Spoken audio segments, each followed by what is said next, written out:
Hi there, you're listening to Home Wizards, where we love to improve your home and improve your life, and maybe it is in having a glass of wine occasionally. I can tell you that my life is improved constantly by wine.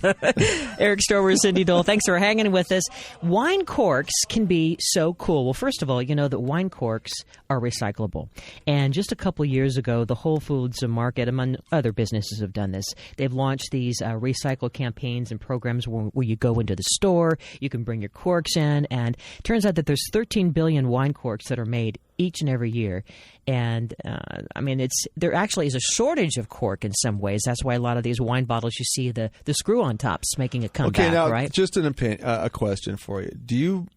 I feel like it cheapens the wine perceptively if it's a screw-on top rather than cork. That's the old attitude. The new attitude is that it's almost like, because now a lot of fine wines have the screw-on top. So, I know that's the perception, because it's kind of hard to let those old attitudes old go. Habits die hard, I know. But a lot of, because of the cork industry, you'll see a lot of these fine labels. We do have a shortage of cork. There's a shortage of cork, and it's expensive, and it's also, we want to protect our forests. Yes, we do. It turns out that, the whole idea of getting cork to your wine bottle, it's a cork. It's not a single tree, but it can live up to 300 years, and it takes about 9 to 12 years to harvest by hand. And so anyway, these corks. Now the bad news is you might have to drink a bottle of wine every now and then. But if you save these corks, you're going to be able to do some really cool things.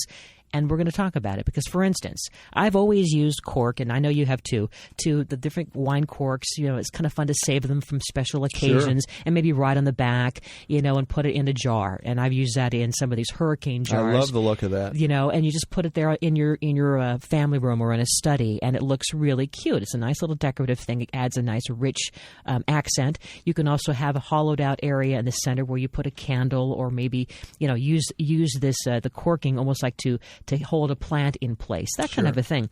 But the list goes on, and so I thought we'd talk about it. And knowing that there's a shortage of cork, why wouldn't you save it and reuse it somehow? You right? should. It seems crazy to throw it out. And, they're so interesting. They're so fun to look at. So whenever you're at a restaurant, whenever you are celebrating, whether you drink wine or not, you probably could even go to wineries and they will give you some of their extra cork. We've done that before when we've traveled to Napa Valley and different places. You can just ask them for some of their extra cork, and you can use that for some of these projects. For instance, how about not only we talked about making a wreath out of cork, how about making a tabletop out of cork, where you position the cork in a way that it's almost like the herringbone pattern, and you're going to put it on top of an existing surface to now, let's say it's a bar. Let's say it's a bar or a kitchen divider, right? And you're going to use this cork and glue it, adhere it to the surface, and then maybe put a piece of glass on top of that.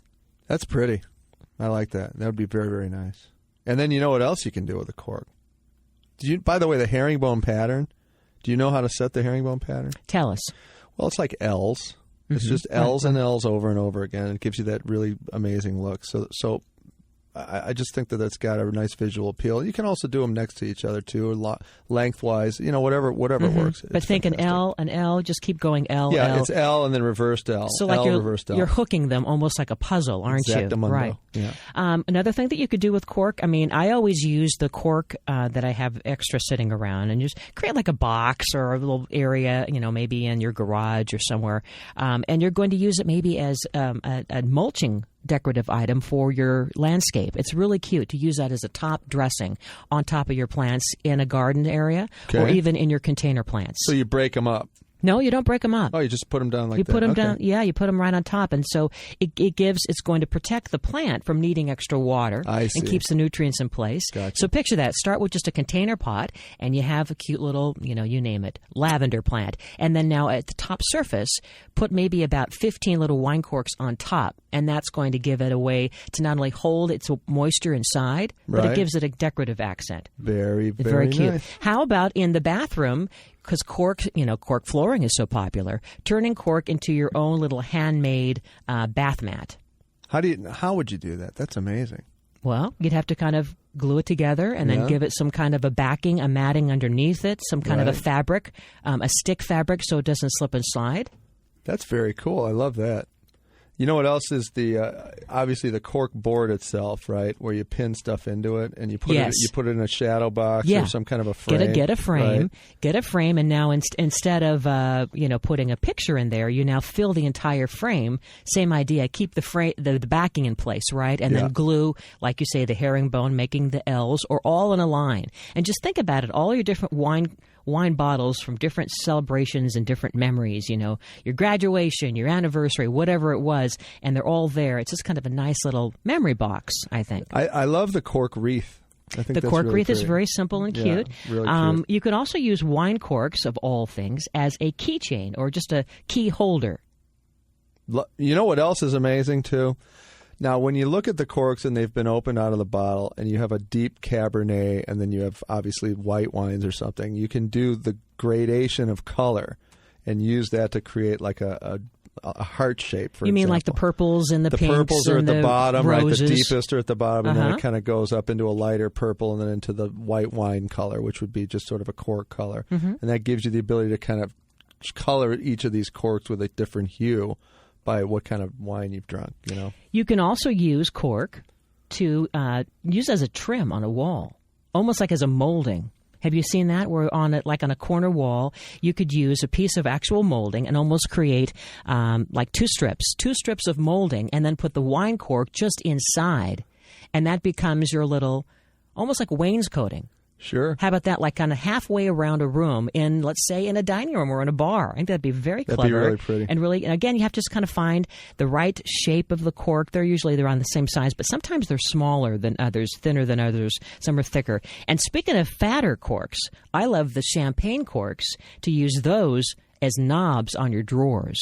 Oh, that's kind of cool. It's very cute, especially in the kitchen, or could be in the bathroom. How cute would that be to have that now to pull out your drawers? And then if you're applying the cork to a wall and you're using just the circular end of it, right? Mm-hmm, you don't have to use the full cork. You can actually cut that in maybe thirds with a butcher knife, That's real a good carefully. idea, sure. And then you get different wedges of it. You can have different reliefs. It could also be used in a recording studio environment, for example, to have the back wall. Kind of a sound barrier in a way? Yeah, with the different lengths coming out. That's how they make those baffles in recording that's a good studios. idea. So Sure. it actually has relief to it. It's shallower on one part. I'm thinking there's a lot of wine that's going to have to be had. I'm thinking here. I got to make cork pants. We got to get this going on. How about this? I mean, I know it sounds like 101 ways to use cork, but there really are. There's a lot of fun, great ideas I want you to think about, because then when you are throughout your week thinking, I have a gathering, this upcoming weekend, what am I going to do to put out name cards for everyone? Well, hello, wine corks. You just take the wine cork, you slit through the middle, and you put Seth, his name card, right there in the middle. Wouldn't that be nice? Isn't that cute? Or you can make a trivet out of wine corks. How about that? Because who doesn't need an area to put that hot pot down without scalding, the countertop or anybody else? And you just basically, again, use a frame. Go to an arts and crafts store, use that outer rim as your frame, put the cork, glue it inside like a little puzzle, and now this is your trivet. And it's a great gift. Yeah, that is cute. You know what else I've seen is they've fashioned little cork animals with legs coming off them, or you mean like wings, garden art? Or cork monkeys. They have these little cute tails that come off them. That's kind of silly and fun. It's fun. Yeah. There are really, seriously, 101 gazillion different ways to use cork. And so when you're looking at that bottle of cork, the idea is to keep the cork, to not, throw it away, because it is important to reuse and recycle. And, like I said, the Cork Reharvest is a great website. They have come about with this whole idea, because they figure 13 billion wine corks are literally produced each year. Wow. That's it would be so cool to have a whole room in the cork wall covering. Wouldn't that be beautiful? Be great. I mean, and then get real cork flooring to kind of accent it. Wouldn't that be neat? And then you can just go in there and scream and no one knows you're in there. That's what I love about it. It's totally soundproof. Yeah. And you can make a birdhouse out of cork. I mean, it's springtime. The birds are coming out. You could get an existing birdhouse and just, like you say, shave off, cut the cork so that they have a flat side to them, right? Maybe cut them in half down the middle, and then just glue them to an inexpensive birdhouse. And now it's going to look like a little log cabin for your birds. I think that's kind of clever and cute. Yeah. Now, the bad news is if you have enough corks to make an entire wall covered in cork, you probably have an alcohol problem. Assuming you might have gotten some donated. That's correct. You know? Yeah. Oh, it's like you walk into someone's house and go, oh, I see you've got a whole room covered in cork. Wow. We're doing an intervention. It is fun, though. Another idea, this is a great one, is that we talked about making, a piece of art out of the cork, or just make the cork part of the frame itself, so that now inside the center you can have a picture or a painting or something, but then the cork is now just the rim of your frame. And wood glue will really adhere cork to just about anything because it has the same properties as wood. Yeah. So I think that's a good thing to fasten it for your next party. If you have a cheese plate coming up, you want to have some cheese with your wine. Hello. You can now use the wine cork as the handle on your cheese knife. Oh. And so you could just basically take the handle that you have, kind of chip it away, and just slide that wine cork right on in there, or maybe get a little small knife that you would already have, and now it becomes an appetizer knife with the wine cork as a handle. I've also seen cork becoming a USB plug thing. No. Yes. No. Yes. Oh, come on. I'm telling you. Okay. You shave so it out. How do we do that? You just have to use a utility knife or a little X-Acto knife and cut out the shape of that rectangle that plugs into the computer.